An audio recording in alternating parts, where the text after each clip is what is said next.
చపాతీలు పొరలుగా సాఫ్ట్గా ఎక్కువ సేపు ఉండాలంటే ఈ ప్రాసెస్లో ఒకసారి చేసి ట్రై చేయండి.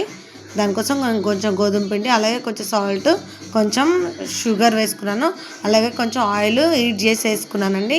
వేసుకొని దాన్ని పిండితో ఇలా రబ్ చేశాను. పిండిని కొంచెం రబ్ చేసి కొంచెం వాటర్ యాడ్ చేసుకు మనకు కావాల్సినట్టు చపాతీ పిండిలాగా కలిపేసుకోవడమే. కలిపేసి ఒక 5 మినిట్స్ క్యాప్ పెట్టేసి వదిలేసేయండి.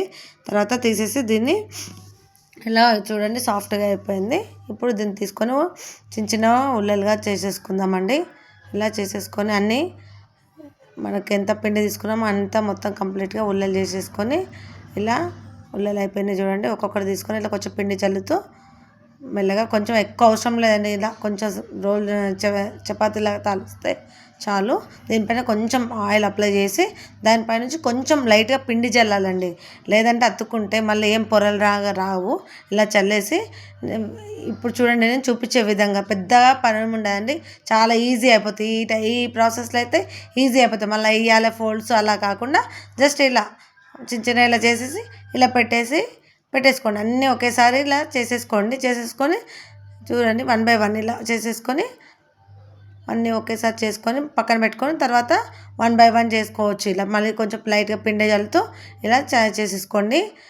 ఇలా మరీ సన్నగా కాకుండా మరీ లావుగా కాకుండా ఇలా చేసేసుకొని అన్నీ కంప్లీట్గా అయిపోయిన తర్వాత ప్యాన్ పెట్టుకొని, ప్యాన్ బాగా హీట్ అయిన తర్వాత కొంచెం చపాతీ హీట్ అవ్వగానే ఇట్లా చిన్న బబుల్స్ 1, 2 ఇట్లా వచ్చినప్పుడే తీసేయండి. తీసి ఇలా వేయండి. వేసి మీకు వీలైతే ఇలా చేతితో ఇలానండి.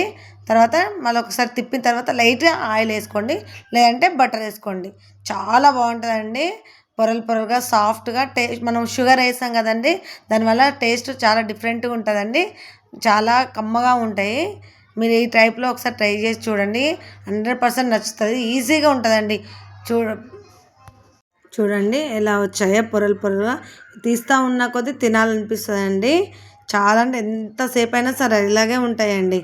100% నచ్చుతుందండి. ఎలా వచ్చిందో కామెంట్ చేయండి.